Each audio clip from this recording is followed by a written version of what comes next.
Welcome back to the Inner Journeys Outer Adventures podcast. Today I got my guest, Jason Vance, business owner, and well, he calls himself former business owner as well. Welcome, Jason. Welcome. Thanks for having me. You bet. So, I usually start most of these with talking about kind of how you grew up, so early childhood. Before this, you kind of mentioned that you actually was born in a different city and then moved a couple times and then finally came to Eau Claire at 3 years old, like finally. Yeah, so my father was in organizational management, which would be like running a chamber of commerce or something like that.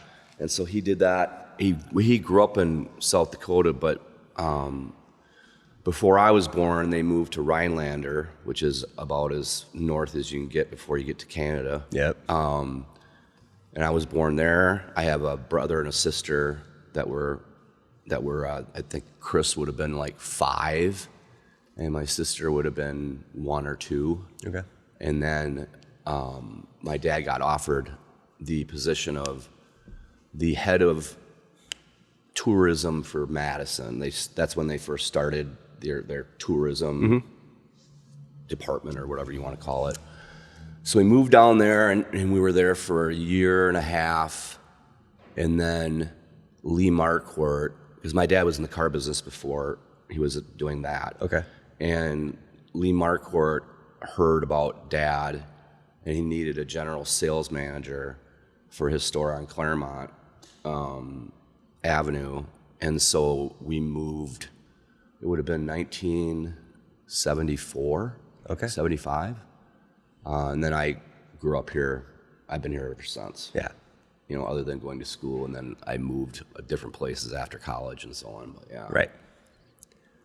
So let's talk about what was your life growing up from like after you got to Eau Claire, so like 5, and like some of your early memories into high school. We lived in Eau Claire the first 2 or 3 years we were here. We lived right across from Trinity Lutheran Church on Lexington Avenue. But then I actually grew up in Altoona.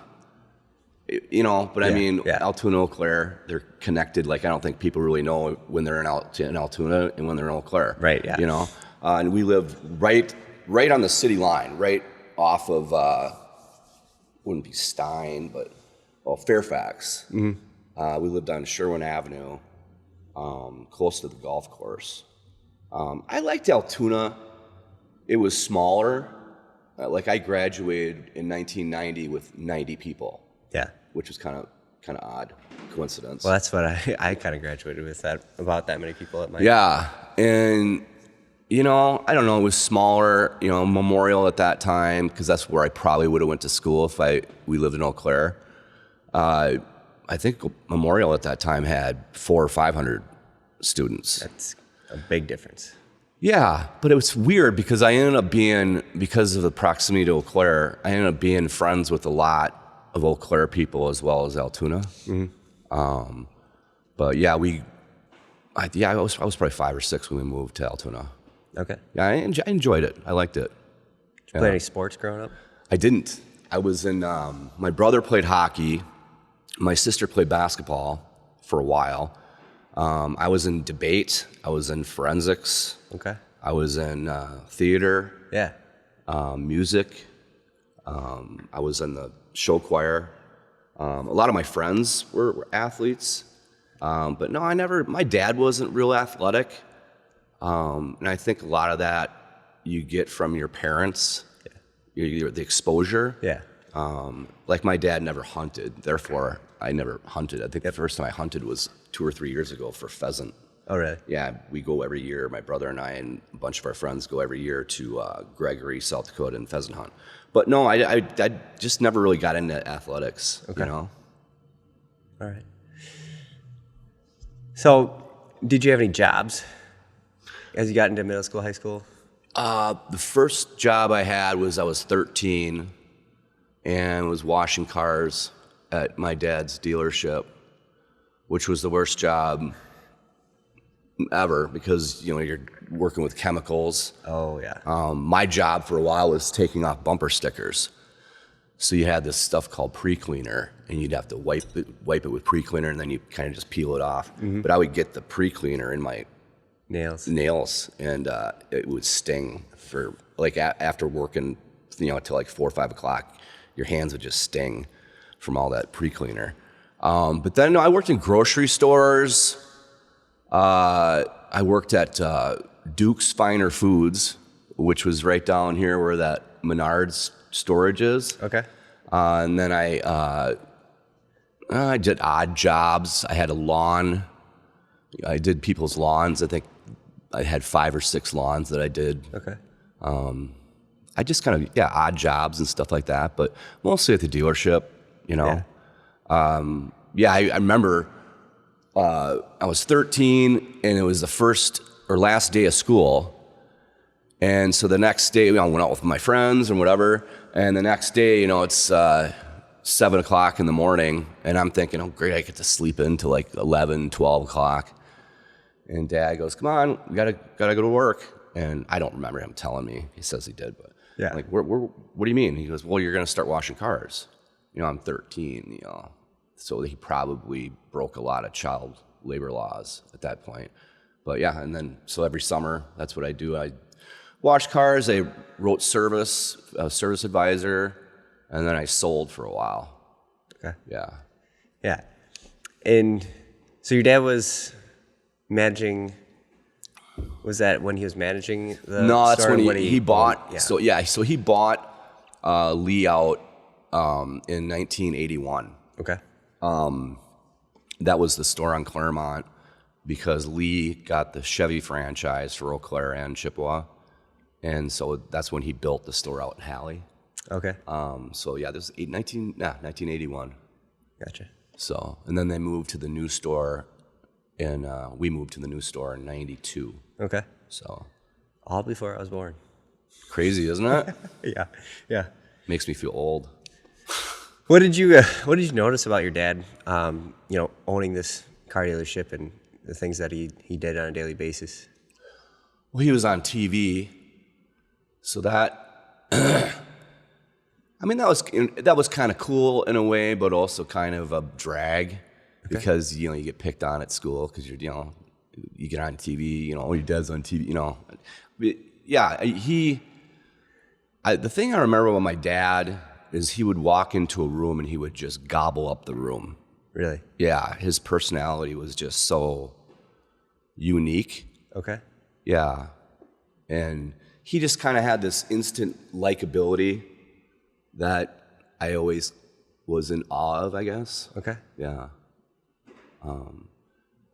He wasn't around much because, when I was really young. Because back then, like when he was a general sales manager and so on, they worked till 9 o'clock. Yeah. So he'd leave at 7:30, 8 o'clock. He'd come home for lunch, and then he'd take a half-hour nap, and then he'd go back until like 8:30, 9 o'clock. Okay. Yeah. Long hours. Yeah. And then he'd come home for dinner too, though, but then he'd go back. Yep. Yeah. Okay. That's that business, man. That is a chew you up business if you let it. Yeah. I did it for 30 years, and I don't miss it. I I really don't. Yeah. People ask me that all the time, and I don't. I don't miss it at all. Is there anything you learned from your dad from the amount of work that he put into it? And, well, I mean, you saw the likability of it. Is there things that you wanted to cultivate in yourself that you saw from him? He taught me how to sell, but yeah, work ethic, stick-to-itiveness, I guess would be a good word. But yeah, he was always learning himself. So that's another thing that I learned from him is you're never so good at something that you can't learn something new. That is so important. Right? Yeah. And I trained salespeople. That was probably my favorite thing. Like I don't really love cars. And I had lunch with Mark Chilson the other day because he recently sold his businesses, and that's one thing that we both said. I'm not in love with cars. Like my dad could 68 Cadillac could drive by him and he'd know what year it was, he'd know what model it is. I liked taking a salesperson who had never sold and teaching them how to sell. Okay. That was my favorite thing. Yeah. Yeah. Why do you think that was your favorite part of it? I don't know. I think, it's a unique job, and I got a real rush out of taking somebody that would be considered a novice and watching them grow as far as in their profession. Yeah. I really got off from that. Pretty rewarding. Yeah. It made me want to go to work. That's the most important thing. You can have a job that you either put in 4 hours a day or 12 hours a day. If you don't like it, the 5 hours might as well be 12 hours because it's a drag, right? Mm-hmm. And that's when I knew that it was time to get out, was when I started not wanting to go to work. Yeah. And you could tell, like I worked with, my brother and my sister and so on, and they even said, you just don't seem like you're having fun anymore. Yeah. And I wasn't. Yeah, I got you. So. What was like the most important things your dad taught you about sales?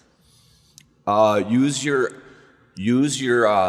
what would he say? And I used this when I was training salespeople. If you use your eyes, your ears, and your mouth in order of proportion, you'll succeed in spite of yourself.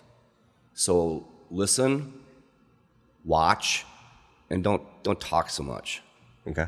You know what I mean? Yeah. People will tell you how to sell them something if you listen. Okay. And ask good questions, but don't ask questions, just ask questions. All right. Does that make sense? Yeah, yeah. So like what would be some like typical questions you'd ask somebody? What do you like about your car now? Okay. What don't you like about your car now? All right. It was always important to get, yes and no questions. And because you typically are going to hear no 4, 5, 6 times before you get a yes. Okay. But yeah, asking them questions about, because obviously there's things about the car they're driving now that they don't like, or they wouldn't be looking at trading the car in. Right. So yeah, I think finding out their hot buttons and what they want out of the car that they're looking at versus the car they're driving now, probably. Yeah. How would you say sales has transferred over into other parts of your life? Like really knowing that. I'm a good listener. And, that's helped me cultivate relationships with friends, with women. Yeah, I think I'm a good listener, and I ask really good questions, and I'm generally curious about people. Like I have a real curiosity with people, because everybody's unique in their own way. Mm-hmm. So that's something that I enjoy. Yeah. Like working out here, you meet new people all the time, and I like to figure out what makes them tick. Yeah. Okay. Why do you think that is, that you like to figure out what makes people tick? I don't know. I'm intrigued by people, and I always have been. Do you think that has anything to do with like what you saw from your dad and people? Probably, but I think I was just naturally curious about people. Yeah. Okay. Yeah, and I think that's what, if you ask people about, what is he like, I think that's one of the first things they'd say is he's a good listener. Yeah. That's a good thing to say about somebody. I think. Yeah. Tells that you care. Yeah. I mean, I think, and that's another thing I think they would say is that I think I'm truly a caring person, sometimes to my detriment, right? Yep. But yeah, I think that those would be two things I think that people would describe me if they were asked. Mm-hmm. Yeah. I want to circle back a little bit here. So we talked about your dad a bit. Well, what about your mom? Growing up, like My what mom was was she like? the opposite. Okay. And I think, I mean, they were a testament to the whole opposites attract. My mom was a teacher, Okay. but she did not like attention. Like, they would go to parties, and like I said, Dad would walk into a room and he would gobble it up. Yeah. And Mom would just want to hang out with one or two people and just do that. She Yeah. didn't like attention at all. Yeah. Hated talking on the phone.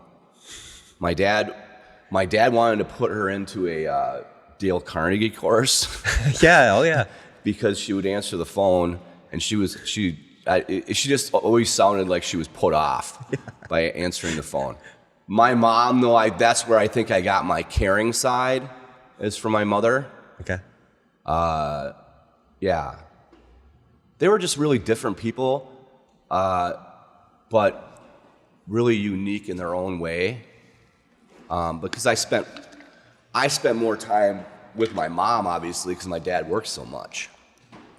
So before I was working at the dealership for summers and stuff like that, I spent all my time with my mom. Yeah. Yeah, because know? being a teacher, she'd be Right. there all summer for you. And that helped me. I mean, I wasn't a great student. I got better grades in college than I did in high school. Because I just didn't take it serious, you know? Yeah. And so she instilled in me, though, the importance of education. And I love to read. And she instilled that in me because my dad wasn't a big reader. Yeah. But my mom she would gobble up books. You know, it's interesting that you say your dad wasn't really a big reader, but he always wanted to learn. So he had different ways of learning then. Watching. Yeah. Okay. That's how well, the car business was always, I'm assuming it still is, always changing, Yeah. you know? And I think that's the part that he enjoyed learning about, is how the business evolved and how it changed and so on. But I'm not a big reader. My father probably had an undiagnosed ADD, and I have it diagnosed. So he couldn't sit still. So reading for him, like sitting down, like my mom would in the summer, you know, she would go out in the backyard and she'd have the lounge thing, you know. Yep. And because she always tanned, and she would just read for 2 hours. My dad couldn't hardly sit down for 2 minutes. He was always moving. Yeah. So I think that's why he just never really got into reading all that much. Okay. You know, because it just, you sit and so on, and he just couldn't do that. Yeah, I got you. Okay. So after high school, you moved on to college. Where did you go to college? I went to several colleges. Okay. I went to Stout. I went to CBTC first, then I transferred to Stout, and then I transferred to a school called Northwood University in Midland, Michigan, which is about an hour and a half north of Detroit. Okay. Dow Chemicals headquarters were there. And also that was that Adlin Dow, who started the company, was also a big Frank Lloyd Wright person, the architect. So all the houses in Midland all looked like, you know, they're all flat, you know, the Frank Lloyd Wright architecture. Okay. It's probably, I think Midland was probably 40,000 people. The school that I went to and graduated from, I think there was probably 5,000 students there. Okay. Yeah. So not huge, but No, not huge. But it was kind of somewhat of a boring community because, you know, it's like 30,000 chemists, you know what I mean? So, yeah. but I got my business management degree from there Okay. in 1996. 96. All right. Yeah. But yeah, because I was at Stout for 2 years. It took me a long time to graduate because every time I would move to a different school, You have to restart almost. yeah, I never really had. Back then they didn't really have a lot of credit transfer. Gotcha. You know what I mean? Yeah. Especially if you're going from Wisconsin to Michigan. Yeah. Oh yeah. Yeah. I You know what suppose. I mean? Yeah, so it took me, just shy of 6 years Okay. to get my bachelor's. So I had a minor in economics and a major in business management. Gotcha. So, yeah. And I was always following a girl, I think. Okay. That's why I would move, Yeah. which is dumb. But yeah, definitely that's why I moved to Michigan. For a girl. Yeah, Okay. yeah. But I liked it. Yeah, because my first wife was from Detroit. Okay. And yeah, so I met her in '94. Yeah. So. Gotcha. So you get this business administration degree, and then, I mean, before we started recording, you were talking about how you've lived in a couple different places. Yeah. Is that where you just went to get different jobs, or? Well, my father had a rule that if you were going to be in the family business, you had to go somewhere else and work before that. Okay. And I knew a friend of mine that I went to school with was from Spokane. And so I went out to Spokane a couple times and visited, and I liked it. It's a half hour from Coeur d'Alene, and Lake Coeur d'Alene is probably one of the prettiest lakes you'll ever see. Yeah. And it reminded me a lot of Eau Claire. Okay. A little bit bigger. Spokane's probably 300,000 people that live there.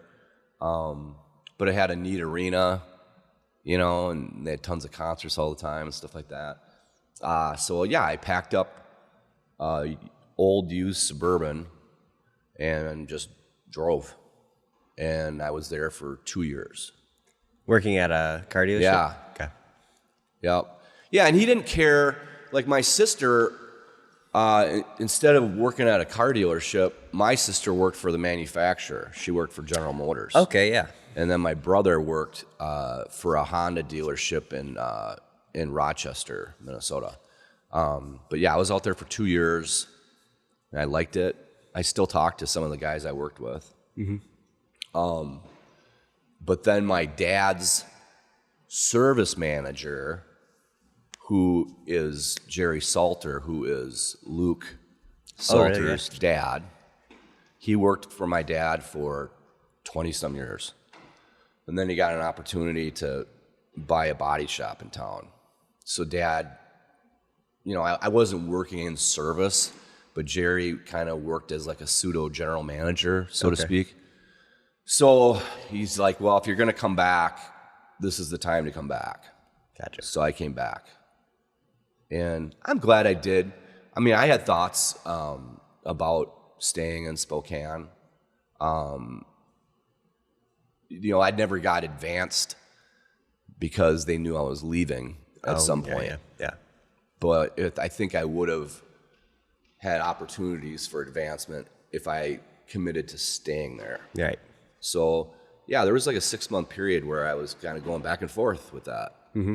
Should I stay here? I had a girlfriend there. Yep. So, yeah, and then obviously, I lived in Michigan for 3 or 4 years. Yeah, so you went from Michigan to Spokane back to Eau Claire. Yeah. All right. Cool. What do you think you learned the most from that time in Spokane and that different dealership? What not to do? I mean, those are grind outs. Like grind outs, or they call it West Coast car business, where you'd spend little time selling the car. You'd spend an enormous amount of time negotiating on the car. Okay. I like to call it the inverted sales pyramid, where you take a triangle and you tip it upside down, or if you have a triangle and it's right side up, right? You spend this much time selling the car, you spend this much time selling yourself, and you spend this amount of time negotiating because you haven't built any value. Okay. Well, if you flip it and do the opposite, you spend this much time selling the car, this much time selling yourself, you spend very little time negotiating. Gotcha. And they did not believe in training. They didn't believe, and the turnover at the dealership was ridiculous. Like, you know what I mean? Like, Yeah. I think the 2 years that I was there, that sales staff turned over twice. Oh, really? The entire staff. Wow. You're talking like 10 people. Wow. Yeah. So yeah, I learned, and it was a reputable dealership, and they're still in business. And actually, I think they've grown quite a bit. George Gee was the name of it, and but yeah, they didn't invest a lot of time with their people, and a lot of people would probably think, oh, what a waste of time. You know what I mean? Like, why? You know, but I think sometimes when you're in a situation that is not a typical situation that you want to be in from the standpoint of no training and so on, it taught me what not to do and what to do. Right. So when I came back to Eclair, I put an incredible amount of emphasis on training. Yeah. Because I didn't get it. Right. I had to kind of learn it myself. You know what I mean? Yeah. So yeah, what not to do. Gotcha. Yeah. Which sometimes can be more valuable than Oh yeah, for sure. a typical education or Yeah. whatever. Yeah, you learn the opposite, which is almost the same amount of importance of Yep. exactly what to do. Because then you learn the mistakes that you don't want to make, Yeah. which can save you a lot of headaches and a lot of time. Yeah, like I could easily point out with a salesperson, I could easily spot one that was trained and not trained Yeah. within seconds. You know what I mean? So yeah, and it made it easier to interview people because I could kind of tell what their interest level is and how good they would be within minutes of talking to them. Okay. Just because of stuff I learned from Spokane. Yeah. So what would you say if you're interviewing somebody? What are the characteristics or things you're looking for in a good salesperson, or somebody that could be a good salesperson, and somebody that's gonna probably burn out and drop out soon? What we were discussing before, I would put them in situations where Ears they would and have eyes? to listen, Yeah. and if they just sat and talk, that would be pretty much it. Like I knew that because that's hard to teach. You know what I mean? Yeah. And I could tell whether they had a willingness to learn or if they were just going through the motions. You know, so yeah, that's probably the one thing that in an interview is I would try and figure out how good of a listener they are Okay. by certain questions. You know what I mean? Yeah. I gotcha. Right. So your early career working with your dad, what was that like? After Spokane and you come back. It was fun. Because there wasn't a lot of turnover. So, you know, I had, like, for example, I had a sales manager, well, F&I manager actually, so they would close out the car deals. We worked together for 20 years. I mean, most of the people I worked with, they were long relationships. Okay. Yeah. So, and working for my dad I enjoyed it because I feel like I met expectations. You know, a lot of people that work in a family business, they don't enjoy it. And I've always found that, well, the reason why you don't enjoy it is you don't really work at it. Okay. You know, I feel like I brought a lot of value to the business. Yeah. And so Dad and I got along great just because I wanted to succeed. You know what I mean? Yeah. Where if I didn't take the business seriously and I just got into it because it's The family business. Yeah. Are there things I wish are there things that I wish I would have maybe done different? Like I have a real love for music, and I wish I would have followed that maybe. but I enjoyed what I did for as long as I did it. Yeah. 30 years is a long time. Yeah, it is. Yeah. And I'm only 53. Right. So, yeah, I liked it. I mean, I like to think of it as like the 3% club, right? Like, do something that you really enjoy and make a good living at it. Mm-hmm. That's like 3% of the people. Okay. Yeah. Yeah. I Right. think. Yeah. Yeah. Would you agree with that? I would actually. Yeah. Yeah. I think a lot of people are just doing it just for the paycheck, and then they're going to live the rest of their life of things that they enjoy.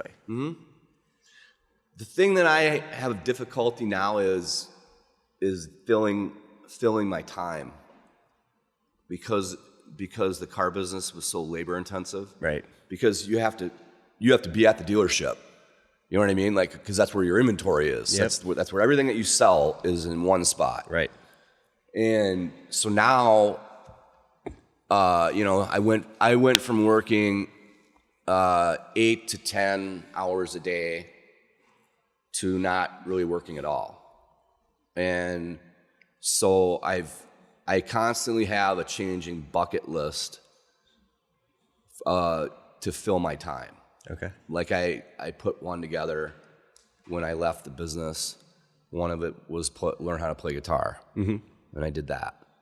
So now I'm constantly in search of new things to do to fill my time, but they have to be things that don't involve employees, because that was the one thing that burned me out, so to speak. Okay. Was employees. Yeah. Talk about that a little more. I think to be a good salesperson, you have to have a tremendous amount of ego. And I feel like we had a really good staff of salespeople, which is great, but it can also be a real pain in the what.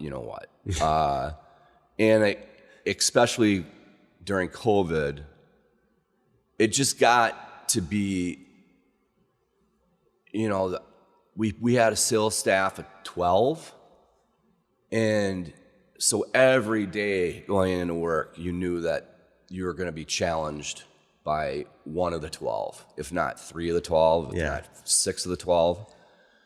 And that just really burned me out. Like, I got sick of me. Okay. Yeah. Yeah. Versus we.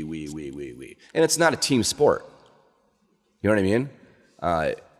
I think a lot of businesses, they promote the idea of team. Sales isn't typically that way. You know what I mean? Because you eat what you kill. Yeah. And so you just had people that thought that they should be ahead of everybody else. Well, if you have 12 people like that, it grinds you out. Oh, I believe it. Yeah. And I have one employee now. But my rule was when I left, whatever I'm going to do next, I don't want any employees. Well, I had to break that rule because of the VRBOs that I have. And I found a person that had experience in it, and I didn't really have a lot of experience with it. Right. So I went against my rule, but that's it. One employee. Mm-hmm. I don't want any more. Yeah. Yeah. So, I think that was probably the main reason that I changed and got out of the car business. Yeah. Dealing with all those egos and, Yeah. like you said, getting challenged every day. Mm-hmm. I can see how exhausting that can get, especially over years. Well, and you typically wouldn't solve the problem that you were going in, knowing you were going into that morning. So you knew every day. Yeah. Okay, here's the problem. I haven't solved that problem yet. And the next day, so you went home at night knowing that there was going to be a S-storm the next day. You can swear if you want. Well, I don't want a shitstorm. And I brought a lot of that home. Yeah. Okay. And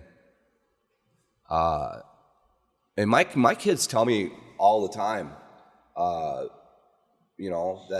I'm a easier person to get along with now that I'm not in that environment. I believe it, yeah. Like you said, you're carrying it home, so there's a lot of stress. It's just leaking out, and you don't even think that it's happening or want it to happen necessarily, but it's... I'm very transparent. So if I'm having a bad day, you're typically going to know about it. Okay. And I got sick of having bad days. Yeah. You know? Mm-hmm. I find myself more introspective. And my mood is better, so I'm easier to get along with. Which was good because I went through a lot of changes after I left the car business. Not me changing, but my son came out a year after I sold, and I always knew he was gay. Yeah. But I also knew, because I have friends of mine that are, and I always knew that was something that he had to communicate on his own. Right. And in a time of his choosing. Yep. Not mine. And I don't know if I would have handled it the same way if I was in that stress ball. Right. You know? And so I think I got out at the exact time that I should have, because getting rid of all that stress made me a better father, a better friend, I think. Yeah. Oh yeah, for sure. Yeah. Yeah. So, yeah, and my other son is he's lives with special needs, high functioning. Autistic, and so that also helped me meet those challenges because I wasn't stressed out about work all the time. Yeah. Yeah. Money, you know, it's. I mean, I've made enough money where I feel like I can have whatever lifestyle I want, but it's amazing when you leave a business like that generated a lot of money for you, how much money doesn't drive you anymore. Yeah. Like, I used to feel like I had to buy new boats and buy new houses and I think I live a lot simpler life now that I like better. Yeah. Yeah. Do you think, so you said it doesn't drive you anymore, so it used to drive you? Oh, ridiculously drive. I mean, Yeah. yeah. Is there certain things, like when you started coming back to Eau Claire, working for your dad, is there certain like goals you had, things that you wanted to accomplish and money you wanted to have? Yeah, I had everything set up in timelines. Like I wanted to be married by the time I was 30. I wanted to have kids by the time I was 34. And I wanted, and I had to make this much money. And if I made that much money, I had to make that much more the next year. Mm-hmm. And it just got kind of ridiculous. Yeah. When you only care about material things, I think it kind of turns you into an asshole. And it turned me into a huge asshole. I mean, I've been divorced twice. And neither time was well, I think, there's obviously enough blame to go around, but I caused those relationships to fail because of me. Mm-hmm. And now that I'm not as driven by material things and ego and so on, my relationships have flourished because of that. Yeah. Was that a big adjustment for you? It's a huge adjustment. You mean as far as getting out? Yeah. And like, what was like because you've talked about changing, what was the process of that change for you? Well, I wasn't easy to get along with in the tail end of my career. So all the changes, I think, were for the better. Other than the fact that I have too much time on my hands that maybe isn't filled with different things. So I'm constantly having to find things like I want to be a better golfer, Yeah. which involves a lot of time. But I've never been someone that's afraid of change at all. Yeah, and I know friends that are definitely afraid of it. They want the day to repeat itself day after day after day. I think that's boring. Yeah. I'd be bored. Yeah. Dave talks about that all the time, like people that are high certainty and people that are very low on that. Like they don't really need as much things certain in their lives and they can thrive that way. Yeah, I mean, I like I said, I just think that would be boring to have the same not outlook, but the same day every day. You know what I mean? Yeah. Yeah, that's why I think I like to travel. Mm-hmm. You know, like my brother and sister, you know, they've got a house in Florida and they've had the same house in Florida in the same city and the same whatever. I don't think I could ever do that because the ADD and I can't sit still. I constantly want to discover new things. So I've never been adverse to change. Yeah, I gotcha. So let's go back a little bit. I want to get a little more detailed here. Of you sell the business, and then you said you're getting a little more introspective, or you have gotten more introspective. Mm-hmm. You've your relationships have gotten better, primarily because of the stress. Mm-hmm. But how did you? What were the steps you took? Like, so you sell the business, and then what happens next for you, like, as a person, internally? I put together my bucket list. Okay. And so I think, because I sold in the spring, it was springtime. So I spent the first summer just putting together the bucket list. Okay. All of the things that you desired and want to do. I wanted to get my real estate license, and I wanted to learn how to play guitar, and I wanted to become a better golfer.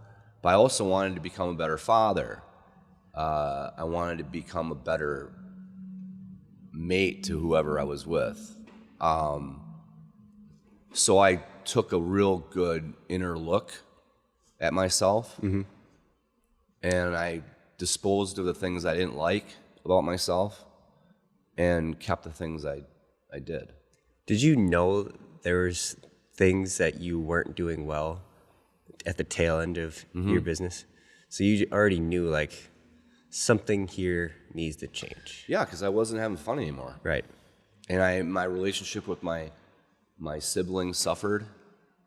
And my mother was, my father passed away. He had been gone for 2 years. And my mother started getting sick. And so I also could not have taken care of her the way I did if I was in that business. Yeah.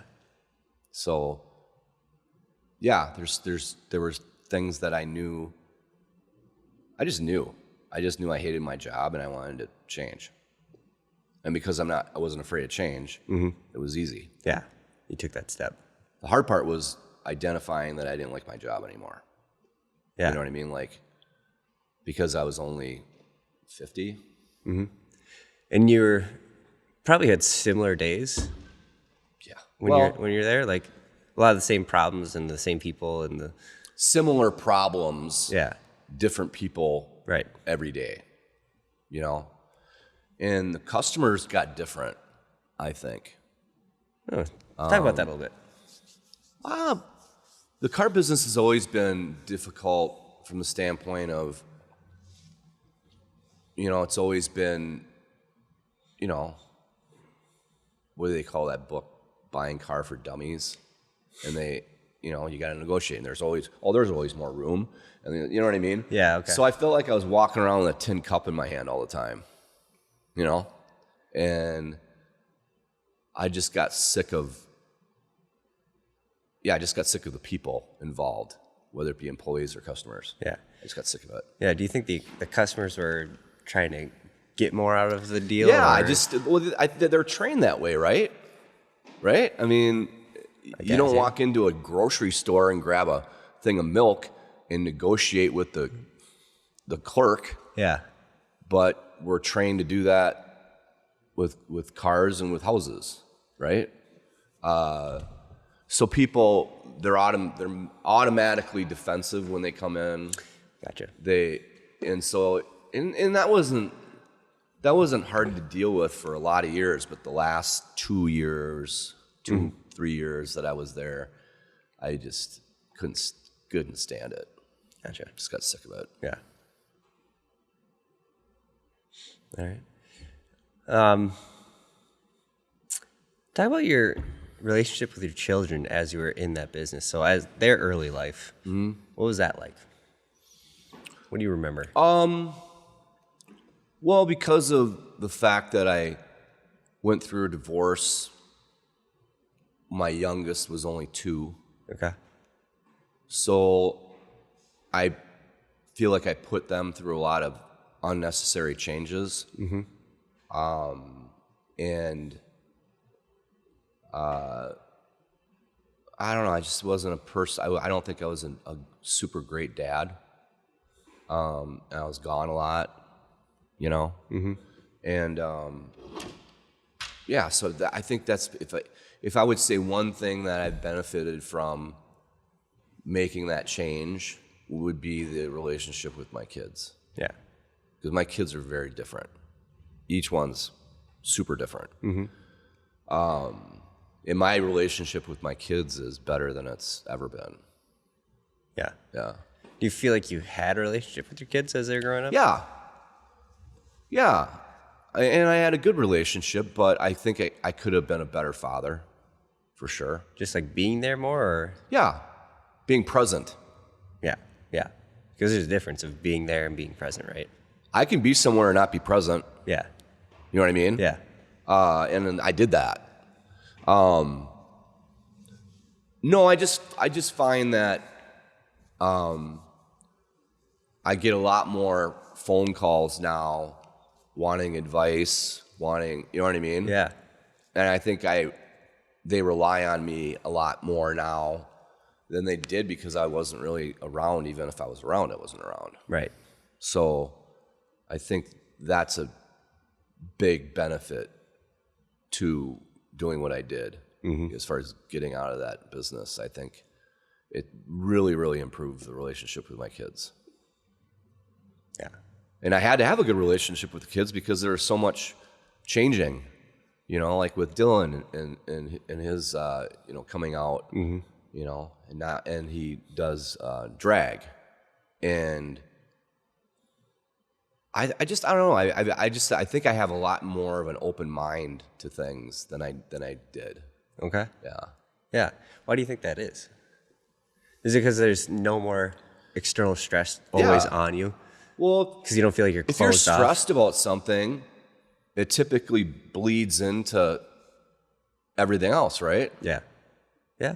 Like if you're stressed about your job, typically you're going to go home and you're going to bring it home and you're not going to react well to certain things.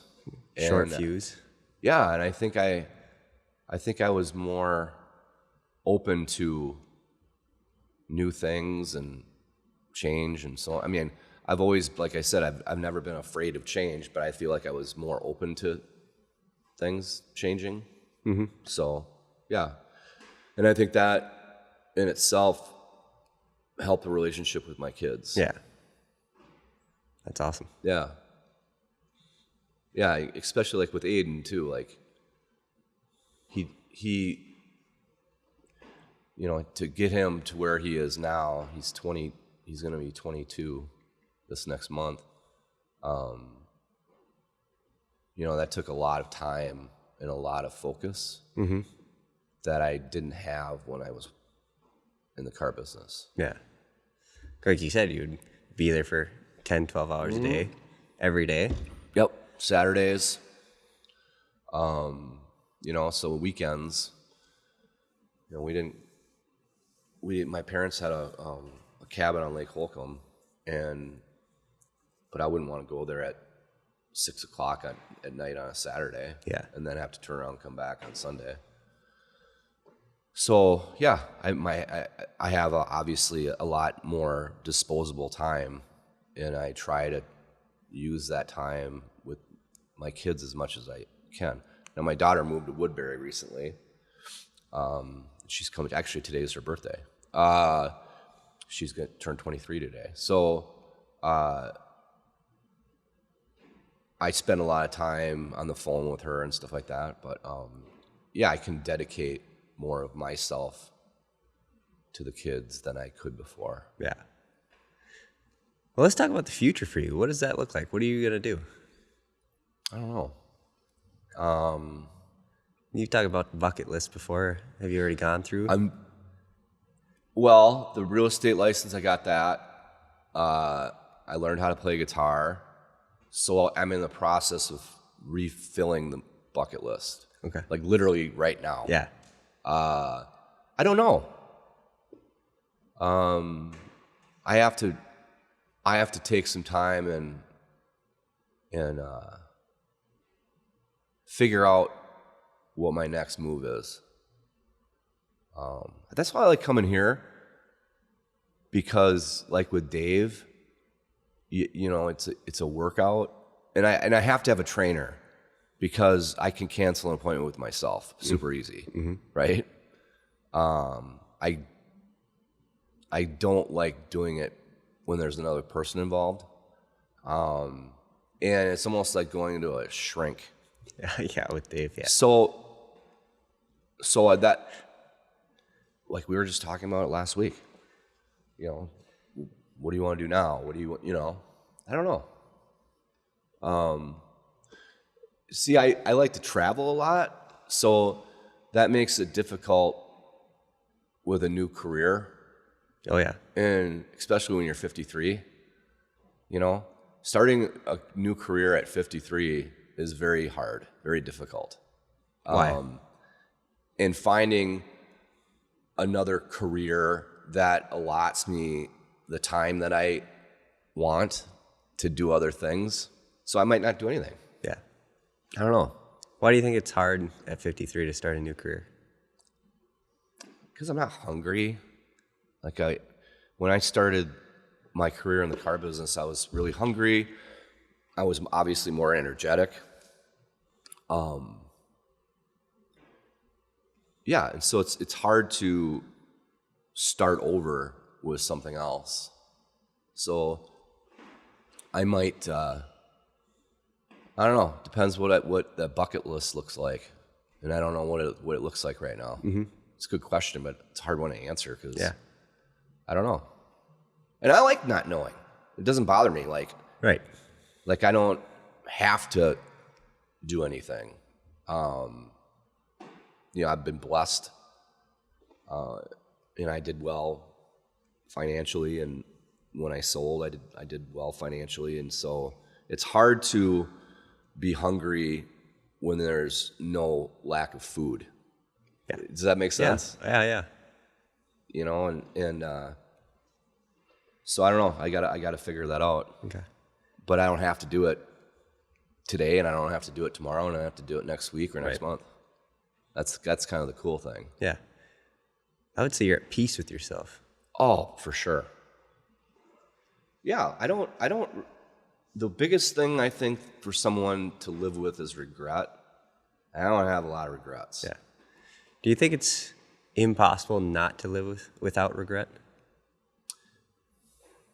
Well, it's not a utopia, right? I mean, there are going to be some things that you do that you wish you hadn't have done. You know, a lot of people in my position would say two failed marriages. Well, I learned a lot. I learned a lot about myself, and I learned a lot of things that I didn't like about myself that I changed for the most part. Yeah. Yeah, I think anybody that goes through life and doesn't have a few regrets hasn't really lived a life, you know? Yeah. You talked about taking time to figure out your next move or what it is that you want to do.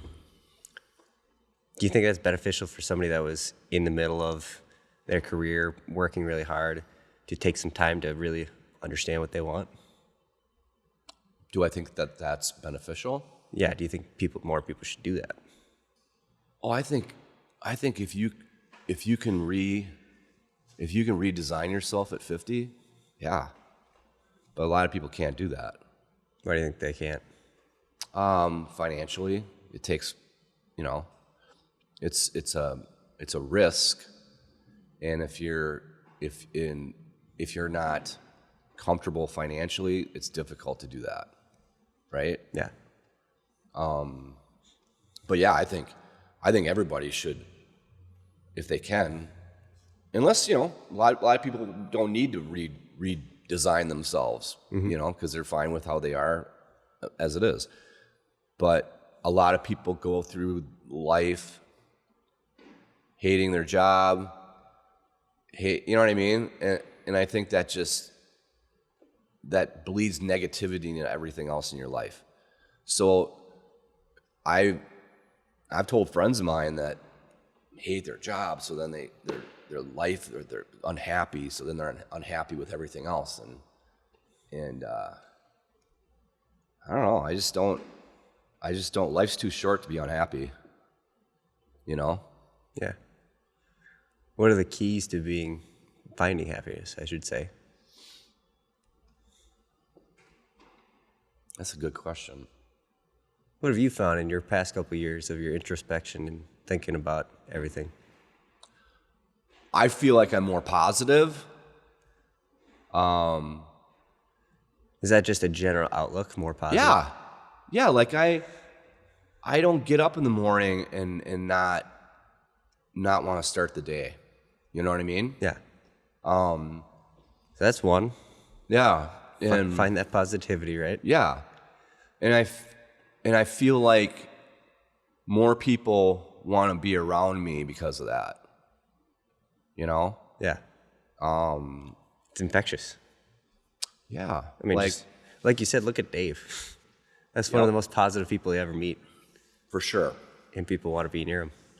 Yeah. And nobody wants to hang out with an asshole, right? I mean, and I try to take every situation, okay, like the rain.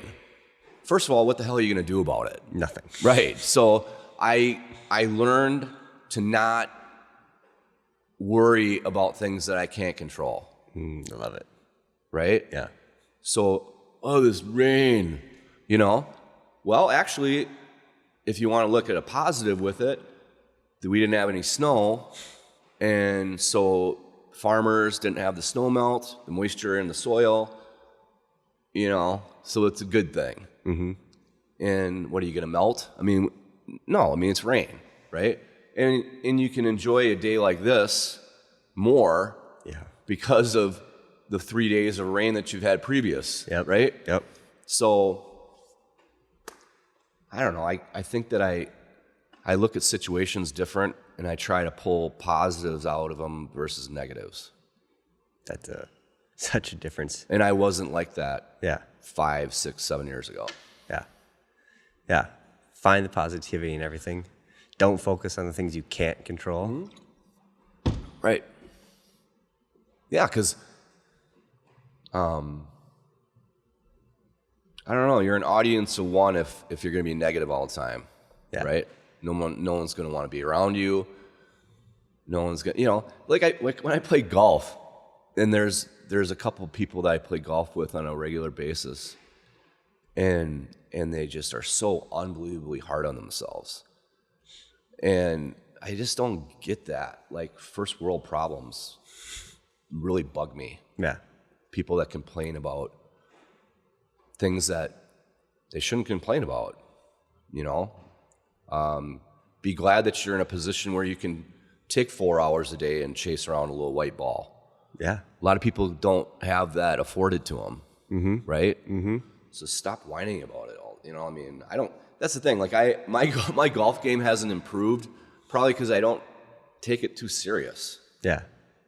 And that's another thing that I think I derive from changing my life is I don't take anything that serious or too serious. Yeah. Yeah. Now, some people would be like, well, that's a negative, because if you don't take things serious, you're not going to grow with it in the situations. And I don't think that's true. I don't take things as serious as I used to. Yeah. You see that you can still grow and not sweat the small things. Yeah. Like, it's not sweat every little detail or every little loss. Or Yeah. Right. You still learn lessons and not be super serious about it. Yep. You can have fun. Yeah. If you're not, like, I really believe in that Jimmy Valvano, Jimmy V? Jimmy V speech. Yeah. You should laugh at least once a day, really fucking hard, right? And I do that. Like, I love to laugh, and I love to be around people that make me laugh. So I'm constantly looking for that, the laughter every day. And I think people that don't do that, I feel sorry for them. Yeah. But I can find humor in just about everything. Which is great. That's one thing I do really, really like about myself is I've always been able to find humor in just about anything. Yeah. Yeah. I mean, I even laugh at myself. If you can't laugh at yourself, like, don't take yourself so serious. Right. Yeah. Yeah. I mean, you got to have responsibility for your life, and you want to have some growth in your life, but you can't be so serious to where you're beating yourself down. Yeah, because constantly. nobody's going to want to be around you. Mm-hmm. Your kids, your friends, you're going to have an audience of one. Mm-hmm. I love it. Yeah. Well, thanks, Jason. Yeah, absolutely. It Thanks. was a great time. Yeah, thanks for having me. You bet. This has been the Inner Journeys, Outer Adventures podcast. We'll see you next time.